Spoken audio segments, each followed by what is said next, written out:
प्रतिज्ञा में संकल्प होता है। यह सृष्टि संकल्पवत है और जो संकल्पवत है उसका निदान भी संकल्प से ही होता है। एकादशी या नवरात्रि में जलहारी व्रती प्रतिज्ञा करते हैं कि इतने दिन अन्न फल आदि कुछ भी ग्रहण नहीं करेंगे और वे सफल होते देखे जाते हैं। ऐसा नहीं कि भूख की मार उन पर नहीं पड़ती, तामस राजस विचारों की मार नहीं पड़ती, बल्कि प्रतिज्ञा हो जाने के उपरांत तो खाने का और भी मन करता है, किंतु वहाँ संकल्प ही रक्षा करता है। भगवान का यहाँ संकेत है कि प्रतिज्ञा के साथ रहना, अन्यथा जीवन ही बिखर जाएगा। अन्य प्राणी तो प्रतिज्ञा कर ही नहीं सकते। प्रतिज्ञा का अधिकार तो एकमात्र आपके लिए ही दिया गया है। यहाँ प्रश्न खड़ा होता है कि एक तरफ तो भगवान के द्वारा प्रतिज्ञा की बात की जा रही है, दूसरी तरफ सहज होकर स्वाभाविक कर्म करने की बात की जा रही है। ये दोनों बातें तो विरोधी सी प्रतीत हो रही हैं। नहीं नहीं, ऐसा नहीं है, बल्कि जब जब सहज कर्म करने की बात आवे तब तब उसका अर्थ स्वाभाविक कर्म से लेना चाहिए, न कि सरलता से। 1.5-2 घंटे के उपरांत स्वर बदल जाते हैं। इसी प्रकार विचार भी बदलते रहते हैं। मन का स्वभाव तामस एवं राजस विचारों की तरफ बहने का है। अतः प्रतिज्ञा के साथ रहने पर स्वाभाविक ही उसका कहना न मानने में सुगमता होगी। दृढ़ व्रतः पद बहुत कुछ कह रहा है।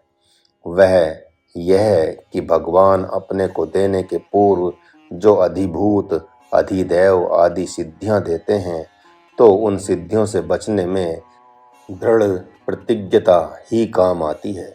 भगवान अब श्रुति फल की बात करते हुए कहते हैं, मेरे भक्त तो जन्म मृत्यु आदि से मुक्त होकर कैवल्य पद प्राप्त करने के लिए मेरे शरणागत होते हैं, लेकिन मैं तो उन्हें जीते जी अपना स्वरूप देकर संपूर्ण अध्यात्म एवं संपूर्ण कर्मों के स्वरूप को ही बता देता हूँ। इस प्रकार वे अधिभूत अधिदैव तथा अधियज्ञ आदि को भी भली भांति जानकर प्रयाण काल के समय मुझ सच्चिदानंद घन परमात्मा को प्राप्त हो जाते हैं। मानो यह संकेत है कि भले ही कोई जन्म मृत्यु से मुक्त होने के लिए ही भगवान की शरणागति स्वीकार करे, लेकिन भगवान इतना ही देने में संतुष्ट नहीं होता, बल्कि वह तो दैविक भौतिक सिद्धियां भी दे देता है, ताकि लोग यह न कहें कि वे भगवान को पा गए तो क्या बड़ी बात हो गई, उनका ही तो इससे हित हुआ, जगत का तो हित नहीं हुआ। अरे, जगत का हित तो जितना उस मौनी साधु से होता है, भिखारी साधु से, अलहड़ साधु से होता है, उतना तो ब्रह्मा विष्णु एवं महेश से भी नहीं होता। ये जो बाल बच्चे अपने माता पिता को प्रणाम करते हैं, उनके साथ साथ बड़े बूढ़ों का भी मान करते हैं और उसके बदले में जो प्रेम और आशीर्वाद प्राप्त करते हैं, वह सब दीनहीन से दिखने वाले बिना घर बार वाले साधकों एवं संतों की ही तो देन है, जिन्होंने कंद मूल फल खाकर एकाकी जीवन व्यतीत करते हुए वेद शास्त्र पुराण तथा आचार संहिताओं की रचना की है। इन्हीं ग्रंथों से ही तो लोग सदाचार सद्विचार आदि सीखते हैं। यह तो देखा ही जाता है कि जिन वन प्रदेशों में, जिन देशों में ये नहीं जाते हैं तथा जहाँ ये ग्रंथ नहीं हैं, वहाँ के लोगों का जीवन पशु पक्षियों से बढ़कर तो नहीं है। भगवान ने अब गूढ़ात्मक रहस्य को खोलते हुए भक्तों को, साधकों एवं संतों को उत्साहित किया है। जब वे जरा मरण से मुक्त होने की बात करते हैं, तो इसका अर्थ यह नहीं लेना चाहिए कि उन साधकों संतों का शरीर बूढ़ा होता ही नहीं तथा मरता ही नहीं, बल्कि यह समझना चाहिए कि वे शरीर की संपूर्ण अवस्थाओं के साथ साथ शरीर के मृत्यु के भय से भी अनासक्त हो जाते हैं। इतना ही नहीं, जब वे ब्रह्म को जान लेते हैं तो उनके द्वारा सब कुछ जान लिया जाता है, चाहे भले ही उन्होंने वेद शास्त्र पुराण पढ़ा हो या न पढ़ा हो। आज तक जितने भी साधक संत हुए हैं, उन्होंने अपने जीवन में कल्पना भी नहीं की होगी कि ब्रह्म प्राप्ति के पूर्व ही हमें अधिभूत, अधिदैव, अधियज्ञ आदि सिद्धियां प्राप्त हो जाएंगी। इतना ही नहीं, भगवत भक्तों ने एकमात्र भगवान के लिए घर छोड़ा। भगवान मिल जाने में ही अपना वे परम सौभाग्य मानते हुए घर से वनों को आए। उन्हें क्या पता था कि जिस तन मन वचन हृदय को वे अपना मानते थे, उसे निर्गुण निराकार ब्रह्म जगत हितार्थ अपना अंग बना लेगा। तभी तो वे उपद्रष्टा होकर ब्रह्म के द्वारा सृजन, संहार एवं पालन रूप कर्मों को भी अपने तन मन वचन हृदय से होते हुए देखते हैं। वे संपूर्ण कर्मों को जान जाते हैं। ऐसा भगवान के द्वारा कहे जाने पर यह स्पष्ट होता है कि संपूर्ण कर्मों पर तथा प्रकृति के अंग उपांगों पर उनका शासन हो जाता है। इतना ही नहीं, उनके प्रति भी तो शरणागत भक्त होते हैं। उनके भी संपूर्ण प्रारब्ध पर शासन करने की संपूर्ण क्षमता उनमें रहती है। इस मंत्र से यह तो स्पष्ट हो ही गया कि भले ही कोई साधक भगवान को प्राप्त करने का यत्न करे, वह दिन रात उसी को प्राप्त करने में लगा रहे, लेकिन भगवान सर्वप्रथम अपनी शक्ति से उसे शक्तिमान कर तब उसे शुद्ध सच्चिदानंद घन परमात्मा रूप को दे देता है। महाराज तो ऐसा नहीं समझता कि कोई भी साधक अधिभूत, अधिदैव, अधिपुरुष आदि के स्वरूप को जानने के लिए घर छोड़ता होगा, लेकिन आज तक ऐसे कोई साधक संत नहीं हुए जिन्होंने इन संपूर्ण स्वरूपों को आत्मसात न किया हो। परंतु दृढ़ व्रति भक्त तो दृढ़ प्रतिज्ञा कर ही लेते हैं कि जब तक भगवान ही नहीं मिल जाता, तब तक हम अधिभूत, अधिदैवादि सिद्धियों को भी स्वीकार नहीं करेंगे। जब साधक निष्काम जप तप योग आदि करता है, तो सर्वप्रथम शरीर एवं इंद्रियों के संयम करने से दूर श्रवण, दूर दृष्टि, दिव्य गंध आदि सिद्धियों की प्राप्ति होती है, किंतु वह दृढ़ प्रतिज्ञ साधक इस अधिभूत सिद्धि का प्रयोग अथवा प्रदर्शन किसी के सामने नहीं करता और न ही इनका विशेष महत्व समझता है। फिर अधिदैव सिद्धि जैसे अणिमा, लघिमा, वसीता आदि की प्राप्ति होती है, किंतु वह उनसे भी अनासक्त ही रहता है। यहाँ तक कि उसमें जीवित को अपने संकल्प बल से मारने की और मरे हुए को जीवित करने की क्षमता रहती है, तो भी वह दीनहीन होने का तब तक प्रदर्शन करता रहता है जब तक उसका भगवत प्राप्ति रूप मनोरथ पूरा न हो जाए। महात्मा प्रहलाद ने अपने गुरु पुत्र को जीवित कर दिया था, किंतु उनकी सिद्धियों का प्रदर्शन लोगों के बीच देखा नहीं गया है। जो सिद्धि सद्गुरु और भगवान के काम आती है, उसे प्रदर्शन नहीं कहते। साधक जानता है कि भगवान के मार्ग में सिद्धियां बाधक ही हैं, इसलिए इनसे सर्वथा उदासीन रहता हुआ आगे बढ़ता जाता है। जो साधक दृढ़ व्रती नहीं है, वे ही भक्तों के द्वारा दी हुई घड़ी को हाथ में पहने फिरते हैं, गले में जंजीर पहन लेते हैं, पाँव में सैंडल तथा राजसी वस्त्र पहन लेते हैं।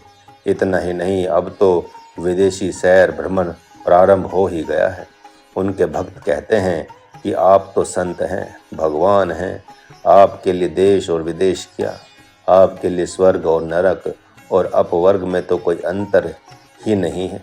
अतः चलें, हम कृतार्थ करें। अमेरिका में आपके चरणों के बिना हमारा घर सूना सूना है, अपवित्र भी है। ऐसा सुनकर उन भगवान जी के चरण अमेरिका के घर को पवित्र करने चल पड़ते हैं। उन्हें क्या पता है कि यही अधिभूत सिद्धि है। महाराज ने देखा, एक भक्त एक साधक को घड़ी भेंट कर रहे थे। वे कह रहे थे कि इसमें हमने सोने का डायल लगवाया है, इसलिए कि आपको पहनना है। साधक ने उन भक्त से पूछा, आपने मेरे से पूछा कि संत को क्या देना चाहिए, उसे क्या खिलाना पिलाना चाहिए, उसे कैसा रखना चाहिए, आपको पता नहीं है तो फिर आज जान लें कि संत कोई मेहमान नहीं होता।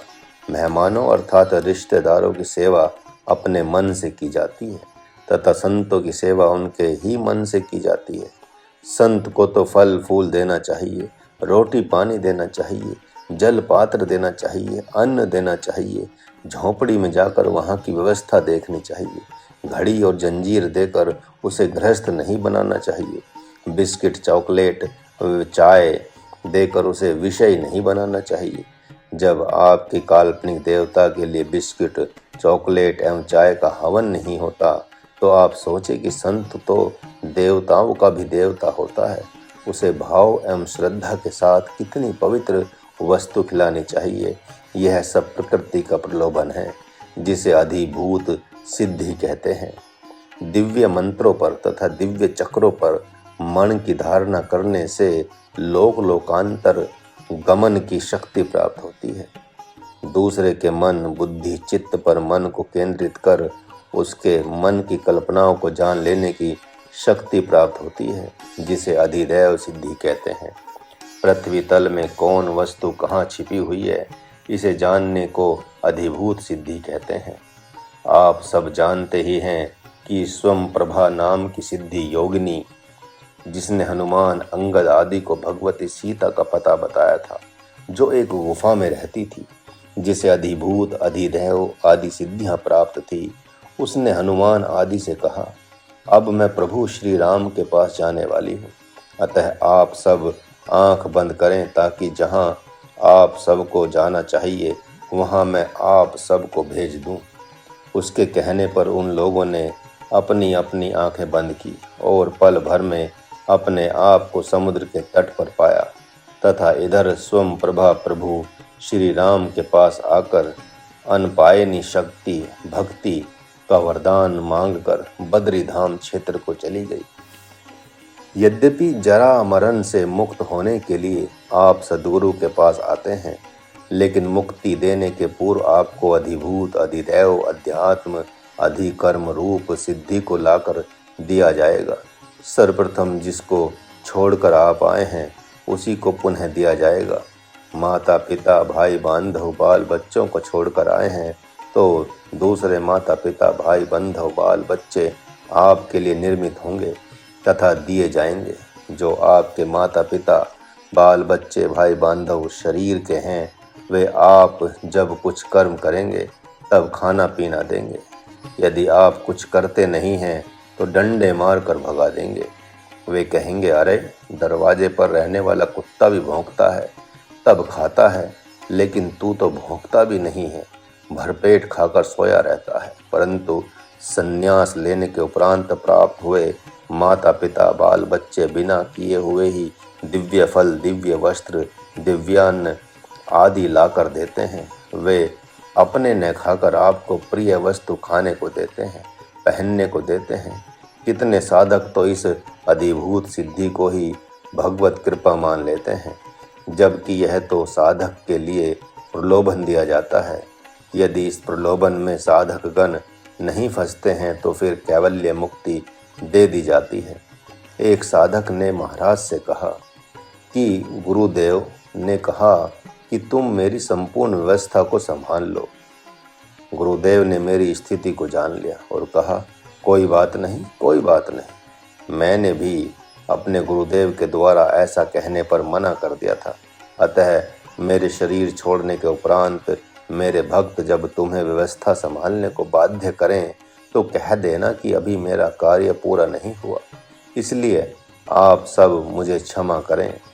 इस प्रकार सद्गुरु भी सर्वप्रथम अधिभूत अधिदैव अधिपुरुष नाम की सिद्धि देता है, लेकिन साधक इन्हें भी अस्वीकार कर देता है। तब ब्रह्म ज्ञान देकर जन्म मृत्यु रूप चक्र से सदा सदा के लिए मुक्त कर देता है।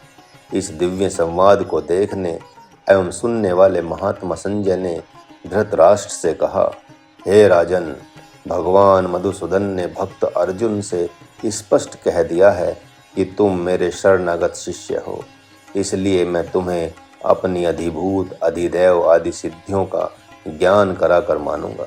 यद्यपि तुमने मात्र परम ज्ञान एवं परम शांति मांगी है, किंतु तुम्हें एवं तुम्हारे जैसे भक्तों को इस जगत में ब्रह्मा विष्णु एवं महेश के भी पद से महत पद देकर सर्वप्रथम जगत पूज्य बना देता हूँ। धृतराष्ट्र ने ऐसा सुनकर कौतूहलवश पूछा, तो संजय, ऐसा सुनकर मेरे प्रिय अर्जुन इस समय क्या कह रहा है? संजय ने कहा, कहने की बात तो दूर है महाराज। हाँ, इससे पूर्व उनके मन में कुछ कौतूहल सा दिखाई पड़ रहा था, किंतु अब तो वे अंतरिक्ष की ओर एकटक देखते हुए सोच रहे हैं और भगवान मधुसूदन भी अर्जुन की ओर देखकर प्रेम भरी दृष्टि से मानो कह रहे हों कि हे पार्थ, अब तुम्हें क्या जानना शेष है? आज तुम इतने मौन क्यों हो गए हो? राघवागेश्वरी, आज तू मौन क्यों रे पार्थ? बोल बोल अब चुप्पी खोल, होले मेरे साथ साथ। आज तू मौन क्यों रे पार्थ? उठा ले धनुष तू दिखा युद्ध कौशल, बन जा मेरे दिव्य हाथ। आज तू मौन क्यों रे पार्थ? द्रौपदी के आंसू पोंछ हर वेदना माँ की, कर कर तू कर परमार्थ। आज तू मौन क्यों रे पार्थ? हे पांडु नंदन, तू बन कृष्ण नंदन, अतः छोड़ दे क्षुद्र स्वार्थ। आज तू मौन क्यों रे पार्थ? महाराज प्रेमार्षु के साथ गाए, चरणों में दे प्रभु के माथ। आज तू मौन क्यों रे पार्थ? मास परायण 15वां विश्राम। ओम तत्सदिति श्रीमद्भगवद्गीता सूपनिषत्सु ब्रह्म विद्यायाम योग शास्त्रे श्री कृष्ण अर्जुन संवादे ज्ञान विज्ञान योगो नाम सप्तमोऽध्यायः। इस प्रकार श्रीमद् भगवद गीता रूपी उपनिषद के अंतर्गत ब्रह्म विद्या रूप योग शास्त्र में भगवान श्री कृष्ण और अर्जुन का संवाद रूप ज्ञान विज्ञान योग नामक 7वां अध्याय पूरा हुआ। ओम हरि ओम। जय गुरुदेव।